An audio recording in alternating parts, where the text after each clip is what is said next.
এক কাপ সুজি দিয়ে কী হতে পারে আপনারা কি জানেন? তবে ভিডিওটি দেখে জেনে নিন।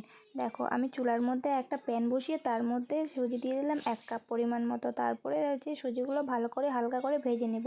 ভালো করে নাড়াচাড়া করার পর আমি এর মধ্যে দিয়ে দেবো জল। জল দিয়ে এবার সুজিটাকে রান্না করে নিতে হবে। আর রান্না করতে হবে কীরকমভাবে, যতক্ষণ একটা ডো আকারে চলে আসে ততক্ষণ কিন্তু রান্না করতে হবে। আর এদিকে দেখো আমার সুন্দরভাবে রান্না হয়ে গেছে। আর এটা দেখো ঠান্ডা হলে পরে একটা শক্ত হয়ে যাবে আরও। দেখো আমার ডো হয়ে গেছে। এবার আমি হাতের মধ্যে গোল গোল করে একটু চাপ দিলেই, হাতের মধ্যে তেল মাখিয়ে চাপ দিলে দেখো এরকম হয়ে যাবে।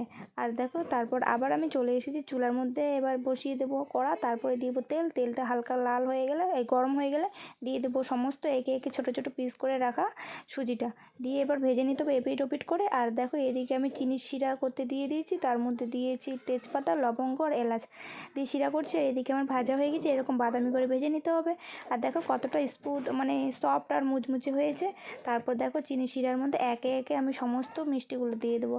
দিয়ে আমি আরও ভালো করে 10 মিনিটের মতো জাল করে নিলে হয়ে গেল আমার রেডি সুজির গোলাপ জামুন। আর খেতে কিন্তু ইয়াম্মি। কেমন লাগলো অবশ্যই জানাবে। আর জেনে নিলাম তো 1 কাপ সুজি দিয়ে এরকম মিষ্টি হতে পারে।